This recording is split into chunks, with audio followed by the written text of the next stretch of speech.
Hi, today we're going to break down for you the basics of how to lose weight and how fasting and working with a coach or a friend can really help you achieve those goals. It's coming right up.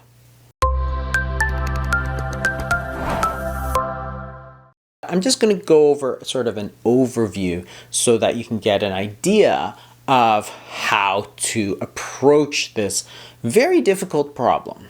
So the first thing we need to understand if you're going to try to lose weight is what causes weight gain in the first place. If you don't know the problem, you can't come up with a solution. Most people think the problem is just calories, so therefore the solution is simply to cut the calories and count the calories. Unfortunately, this has been a very unsuccessful way to lose weight. Over 90% of people who do this don't lose weight. And the reason is that our bodies actually don't respond to calories.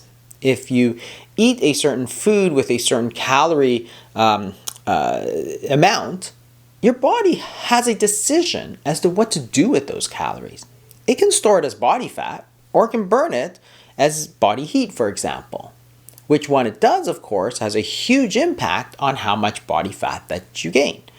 And that's why it's more important to focus on the hormones that are involved in telling our bodies to gain weight or lose weight. The main hormone that we talk about is insulin. Insulin is a hormone that we produce when we eat. And that hormone tells our body to store some of those incoming calories. And we can store it as sugar and we can store it as body fat. We know this is important because if you have a person and you give them insulin, almost everybody will gain weight. And it doesn't matter what you eat, what you don't eat. It doesn't matter if you have willpower or don't have willpower. You'll gain weight. Why? Because I gave you insulin. If you have a disease such as untreated type 1 diabetes, where you simply don't have any insulin, it makes no difference how much you eat. Your body simply doesn't have the instructions to store body fat, so you'll keep losing weight, and if you don't get insulin, then you'll die. So what's important is not the calories, but the instructions as to what to do with those calories. The other hormone we talk about is cortisol, which is also they called the stress hormone, because again, if we give people cortisol, such as a medication called prednisone, people gain weight, almost everybody. And if you have a disease such as Addison's disease, where cortisol is very low, then you'll lose weight. So to keep your eye on the ball, you always have to think about the hormones. Are you telling your body to lose that body fat, or are you telling your body to gain body fat? Because if you're eating foods that cause a huge spike in insulin, that's the instructions for your body to gain body fat. At thefastingmethod.com, we use an approach that has sort of 3 pillars of weight loss: knowledge, environment or systems, and emotions. Most people think that they just need to understand the right diet, but the knowledge part of the equation is only a small part of the overall picture of how you're going to lose weight.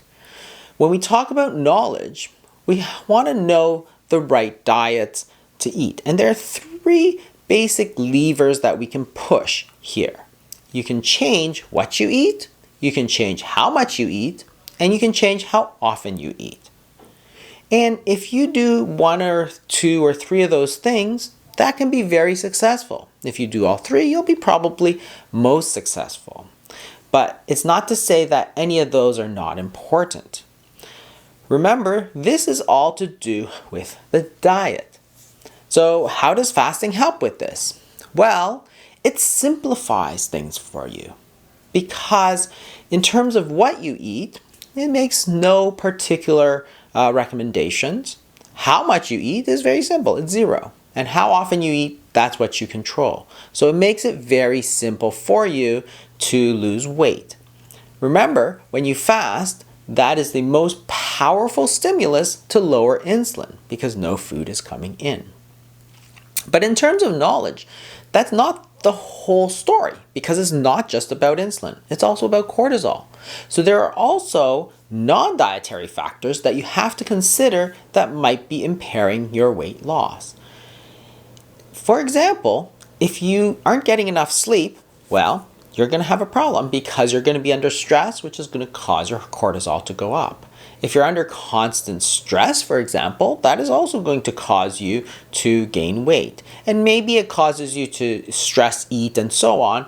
And again, dealing with it is completely different because these are non-dietary factors. So dealing with stress, you might do things such as talking to a friend, you might do things such as meditation, you might do things such as yoga, getting a massage, taking a hot bath, going for a walk. Those are all very effective ways to deal with stress.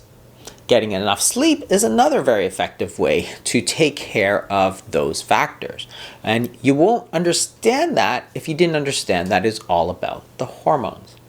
So understanding the proper diet, what levers you can pull in terms of your diet, what levers you can pull in terms of stress relief and sleep, well, those are very important. And knowing it is very important, but it's simply not enough. The second main pillar that we talk about is the environment or the systems. Because just because you know that something is good for you doesn't mean that you're going to do it. We all know that eating cookies is not slimming, but many of us still do. Well, why is that? And a lot of times it's the environment, because it's not just about willpower. If you have no access to those cookies, well, you're not going to eat them. If you're in a meeting, for example, at work or at school, and you're bored and there's a plate of cookies in front of you, you might not be hungry, and you might know full well, you have knowledge that cookies are not going to make you lose weight, but you'll eat them anyway. Why? Because they're there. If there was no cookies there, you wouldn't have eaten them, but because they're there, you did. Well, that's very important information because now you can change your environment so that you are not going to look at them. If you're going to the coffee shop to get yourself a coffee in the morning and they have all sorts of donuts and baked goods and things that are very tempting, you might be tempted to get it. Well, if you know that, then maybe you can make a change. Maybe you don't get the coffee from the coffee shop. Maybe you put a coffee machine in your office or at school, or you bring it from home. And you do that because you know that that's going to prevent you from getting it. And this was some of the secrets in the 1970s when people were not really watching their diets but staying slim. Their environment was not conducive to gaining weight. People didn't eat in the car. People didn't eat at the office. People didn't eat in front of the computer. And therefore, they were never tempted. They only had 3 structured meals. And that was it. So fasting can really help sometimes in trying to determine what sort of environment it is because you're getting yourself out of the kitchen. You're getting yourself out of the pantry. You're not trying to cook and so on. The other thing is that it builds a system, a framework of how to eat. So you're never wondering, should I eat or shouldn't I eat? When you do fasting, you know that, hey, I shouldn't eat. I'm only going to eat once a day or twice a day, and that's it. Nothing else. There's none of this, how many calories do I have? So I have a few calories so I can have this, and then I'll cut down some at dinner. There's none of that. So the fasting really helps build that framework for you, just like in the 70s. You eat breakfast, lunch, dinner, and no other times. And you don't eat desserts all the time. It helps you build that framework. And this is where having a coach or a friend to talk to can really help because they can really go through and look at the environment that you're in, look at the systems that you have. Hey, do you have a problem area? Do you have a trigger? Maybe you have something that triggers you into eating.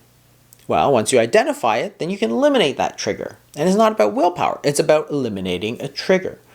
Maybe watching TV, watching people cook on TV is triggering and makes you go to the kitchen and eat? Well, you can watch something else. Maybe you like those shows, but if you want to lose weight, maybe you can switch to some kind of other TV show or movie instead. Well, that's a simple thing to do, and it doesn't involve willpower. It just involves identifying those problems and then changing it. And the third key pillar is emotions. And what I mean by this is that we eat for many different reasons. And hunger is only one of them. We pretend that it's the only thing that matters in terms of eating, but it's not.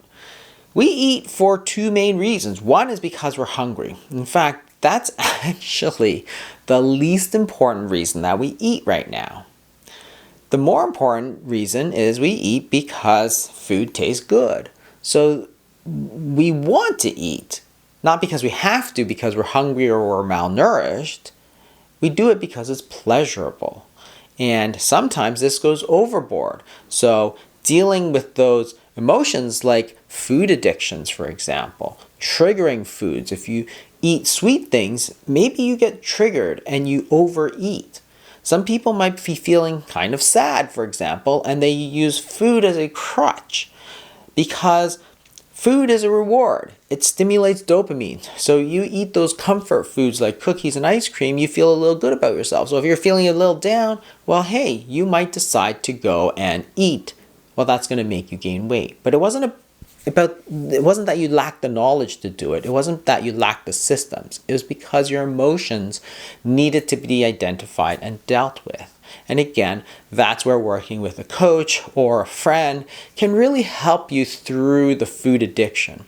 Fasting is also very useful in dealing with addictions because by cutting out all of those foods completely, you help break that cycle of addiction.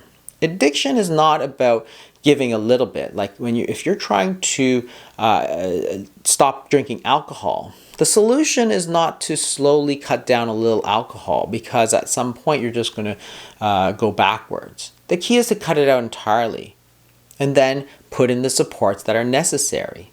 Again, you have to recognize that we're social beings and we do things better when we have supports, emotional supports from other people. And that's where working with a group, working with a friend, having those people to talk to can be so important. And that is really the basics of how to lose weight. It's about having the knowledge, about identifying the environment and the systems, and identifying if there's emotional factors, and then bringing things into play that can help with that, such as positive psychology, cognitive behavioral therapy, and that's where a coach, such as we have at thefastingmethod.com, might be very useful to helping you through some of these issues. If you want more information about any of these topics, you can check out my YouTube videos. I've got a number of videos, especially talking about how insulin plays a huge role. And that's just the outline of how to think about weight loss. Thanks for watching, everybody. I'll see you next week.